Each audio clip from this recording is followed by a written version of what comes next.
Hello everyone. BSc second year के पिछले videos तक हमने वर्टिब्रेट्स में पाए जाने वाले जॉ सस्पेंसोरियम के बारे में पढ़ा था। इस वीडियो से हम शुरू करेंगे limbs and girdles of Rana, यानी मेंढक में पाए जाने वाले उनके अग्रपाद तथा पश्चपाद की अस्थियां तथा उनमें पाई जाने वाली मेखलाओं के बारे में। तो बात करते हैं राना या मेंढक के अंदर पाए जाने वाले लिम्स तथा गर्डल्स के बारे में। The skeleton that supports the soft parts lies internally. तो ऐसा कंकाल जो सहारा प्रदान करता है, जो कोमल भाग होते हैं शरीर में उनको ये सहारा प्रदान करते हैं आंतरिक रूप से, and is designated as the endoskeleton. और इन्हें जो है एंडोस्केलेटन या अंतः कंकाल कहा जाता है। It is chiefly made of bones and cartilage. तो जो एंडोस्केलेटन होता है यह मुख्यतया हड्डियों से तथा उपास्थियों से बना होता है, यानी इनमें अस्थियां तथा उपास्थियां पाई जाती है।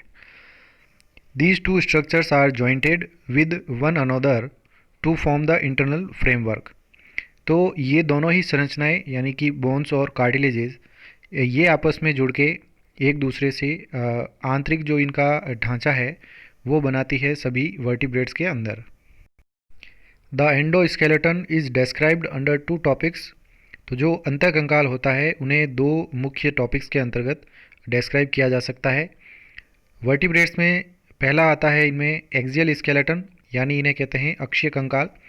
इसके अंतर्गत इनमें स्कल यानी कपाल, वर्टिब्रल कॉलम या कशेरुक दंड तथा स्टर्नम या उरोस्थी, तो ये इनके अंतर्गत जो है एक्सियल स्केलेटन के अंतर्गत आते हैं। सेकंड आता है दूसरा, इसे कहते हैं अपेंडिकुलर स्केलेटन या इसे कहते हैं उपांगीय कंकाल। तो पेक्टोरल और पेल्विक गर्डल्स इसके अंतर्गत आती है, यानी इनमें अंश मेखला तथा श्रोणी मेखला इसमें आते हैं। और इसके साथ में पेयर्ड लिम्स, यानी जो उपांग होते हैं युग्मित, यानी अग्रपाद तथा पश्चपाद, ये मिलके उपांगीय कंकाल का निर्माण करते हैं। तो सिलेबस के अनुसार हम केवल अपेंडिकुलर स्केलेटन या उपांगीय कंकाल का ही अध्ययन करेंगे, जिसमें अंश मेखला तथा श्रोणी मेखलाएँ आएंगी और अग्रपाद तथा पश्चपाद की हड्डियां जो है वो इनमें आती है। तो हम केवल इनका अध्ययन करेंगे, यहाँ पर एक्सियल स्केलेटन का अध्ययन नहीं करेंगे। तो इस डायग्राम के अंदर मेंढक का एक संपूर्ण कंकाल दर्शाया गया है, जिसमें केवल इसमें लेफ्ट साइड जो है ये इसमें प्रदर्शित किया गया है।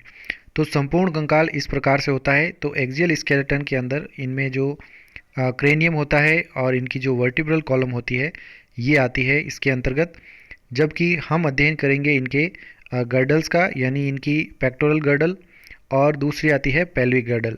तो पेक्टोरल और पेल्विक गर्डल्स जो है वो अपेंडिकुलर स्केलेटन के अंतर्गत आते हैं और इसके फोरलिम्स यानी अग्रपाद की अस्थियां और इनमें पश्चपाद की अस्थियां, इनके बारे में ही हम केवल अध्ययन करेंगे। तो बात करते हैं अपेंडिकुलर स्केलेटन, यानी इसमें सबसे पहले हम बात करेंगे पेक्टोरल गर्डल यानी अंश मेखला के बारे में। द पेक्टोरल गर्डल और shoulder girdle is present in the thoracic region. तो ये जो अंश मेखला होती है या इसे कंधे की मेखला कहते हैं, ये उपस्थित होती है थोरेसिक रीजन यानी वक्षीय क्षेत्र में पाई जाती है।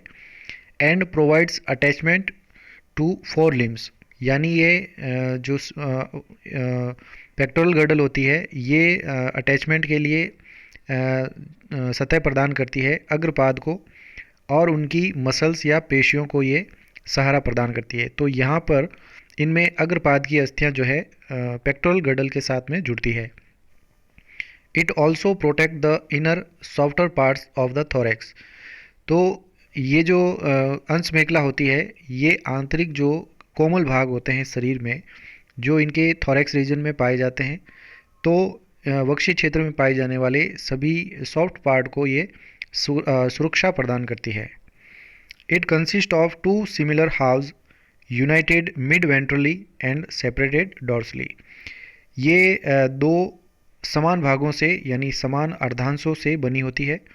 ये आपस में मिलते हैं मिड वेंट्रली, यानी मध्य अधरीय रूप से ये आपस में जुड़े हुए रहते हैं दोनों अर्धांश, और डॉर्सल रूप से यानी पृष्ठीय क्षेत्र से ये सेपरेट या अलग रहते हैं। Each half is divided into two parts. प्रत्येक अर्धांश जो होता है इनमें दो भागों में विभाजित होता है। पहला आता है डॉर्सल स्केपुलर पोर्शन, यानी इनमें पृष्ठीय स्केपुलर भाग आता है। दूसरा भाग आता है वेंट्रल कोरेकॉइड पोर्शन, यानी कि अधरीय कोरेकॉइड भाग। तो इन दो भागों से मिलके पेक्टोरल गर्डल जो है वो बनती है। अब बात करते हैं सबसे पहले स्केपुलर रीजन या स्केपुलर क्षेत्र की। This portion comprises the supra scapula and scapula. इस पोर्शन या भाग के अंदर दो भाग होते हैं। एक होता है भाग इसमें सुप्रा स्केपुला और दूसरा भाग होता है scapula. Supra scapula is a thin flat somewhat rectangular cartilaginous plate on the dorsal side. तो जो सुप्रा स्केपुला होती है यह एक पतली चपटी तथा कुछ रेक्टेंगुलर चतुर्भुजाकार कार्टिलेजियस यानी उपास्थीमय प्लेट होती है, जो कि डोर्सल साइड में या पृष्ठीय सतह पर ये उपस्थित होती है। It covers dorsally the first four vertebrae.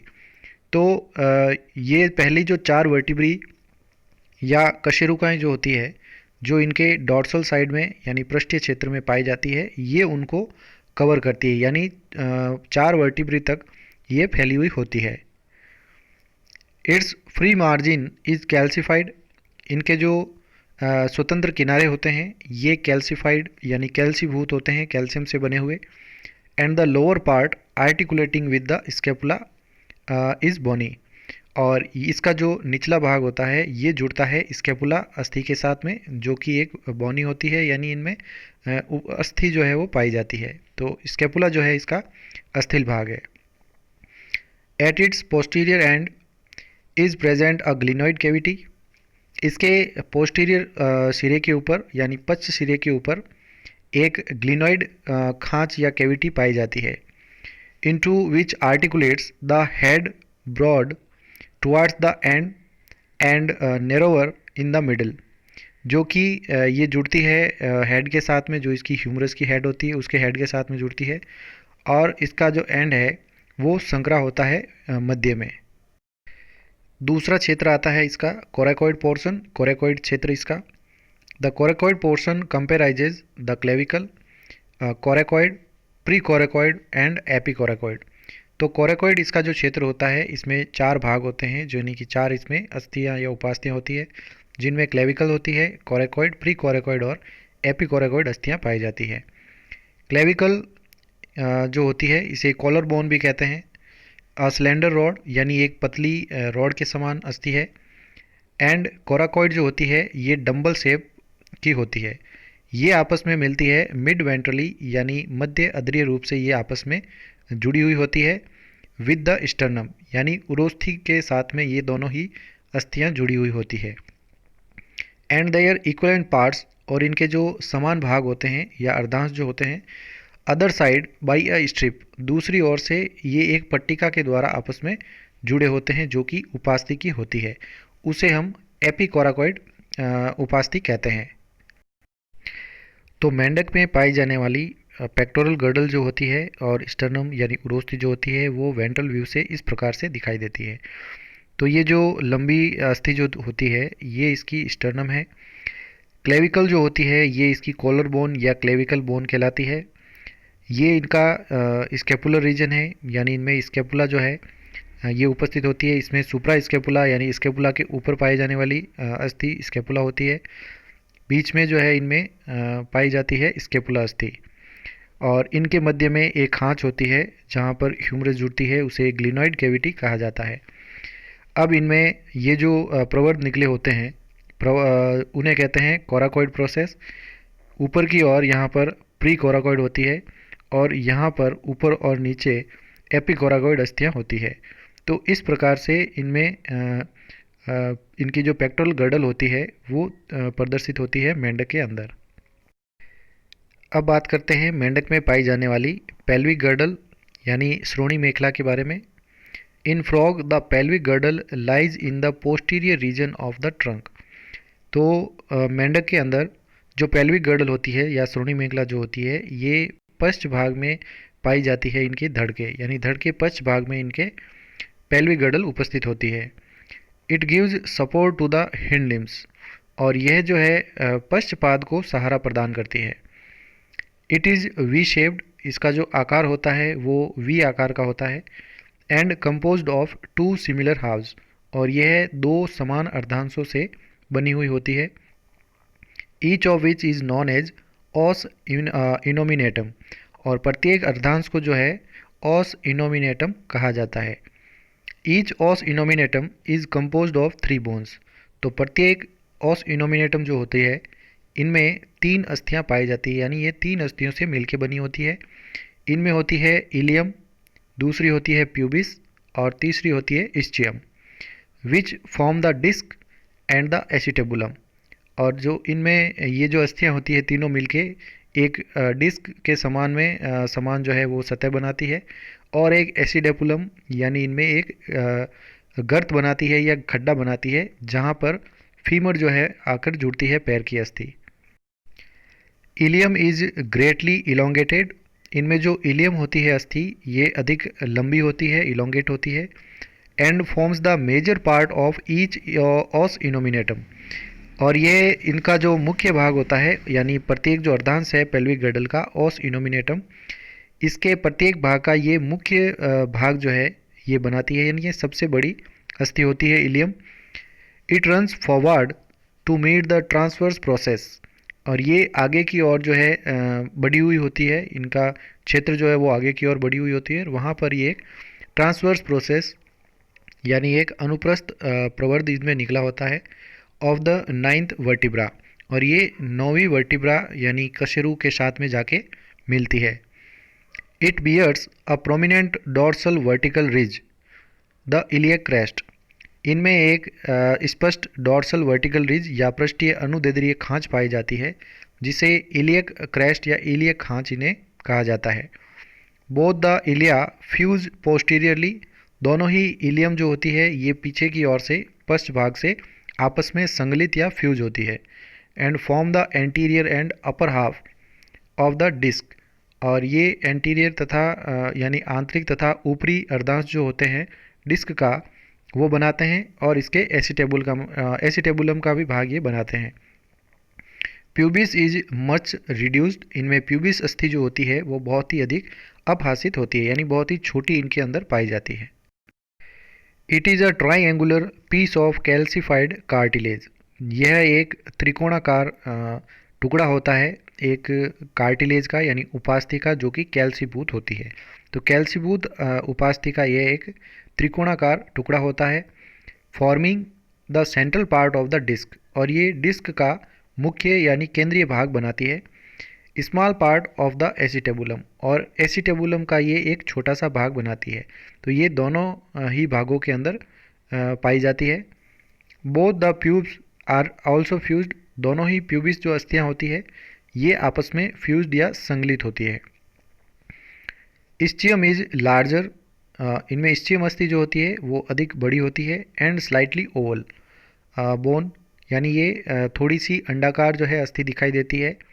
And both the ischia fused in the middle, और दोनों ही इस्चिया जो होते हैं अस्थियाँ ये मध्य में से आपस में संगलित फ्यूज्ड होती है या जुड़ी हुई होती है। And form 1/3 part of the disc and acetabulum, और यह डिस्क तथा एसिटेबुलम का 1/3 भाग ये बनाती है। Thus the disc is formed by union of three bones, और इस प्रकार से जो डिस्क होती है ये तीनों ही अस्थियों के मिलने से बनती है। Containing a cup shaped cavity, और इनके अंदर एक कप नुमा यानी प्याले नुमा एक कैविटी या गर्त या खड्डा इनमें पाया जाता है, जिसे एसिटेबुलम कहा जाता है। In acetabulum the head of femur articulates, acetabulum के अंदर जो फीमर अस्थि होती है या जिसे जांघ की अस्थि कहते हैं, इस अस्थि का जो सिर होता है ऊपरी सिरा ये आके इसमें जुड़ता है। तो ये मेंढक के पेल्विक गर्डल का डायग्राम है। ये ऊपरी जो डायग्राम है इसका ये डॉर्सल व्यू से इस प्रकार से दिखाई देती है वी शेप की, और ये इसका 1/2 यानी एक ऑस इनोमिनेटम इस प्रकार का दिखाई देता है लेटरल साइड या पार्श्वीय सतह से। तो इनके अंदर सबसे पहले ऊपरी सिरे पर इलियम के ऊपर एक खड्डा होता है, जो कि 9 वर्टिब्रा के साथ में जो 9th वर्टिब्रा होती है वो इसके अंदर इसके साथ में अटैच होती है। ये इसका भाग है इलियम भाग अस्थि का। इसके मध्य में जो पाई जाती है खांच, इसे कहा जाता है इलियक क्रेस्ट। तो इलियक क्रेस्ट इनके मध्य होती है। इसके बाद में यहाँ पर एक ये खड्डा होता है जहाँ पर फीमर अस्थि जुड़ती है, जिसे एसिटेबुलम कहते हैं। और ये अस्थि जो होती है ये कहलाती है इस्चियम अस्थि। तो यदि इसको लेटरल व्यू से देखा जाए तो प्यूब्स अस्थि जो है वो इस प्रकार से यहाँ पर दिखाई देती है। दूसरी होती है इस्चियम अस्थि जो यहाँ पर होती है, और इलियम अस्थि जो होती है वो यहाँ होती है। तो ये तीनों ही मिलके इस एसिटेबुलम का भाग बनाती है, और ये जो अस्थि है ये इसकी इलियम अस्थि कहलाती है। तो ये संपूर्ण भाग, तो इसमें जो इलियम अस्थि है ये अधिकांश इनके अंदर बड़ी होती है, इलियम अस्थि, और बाकी जो भाग है वो इस्चियम के द्वारा बनता है, और छोटा सा भाग इनमें प्यूबिस के द्वारा बनता है। Thank you so much. अगले वीडियो में हम राना के लिम्स के बारे में पढ़ेंगे।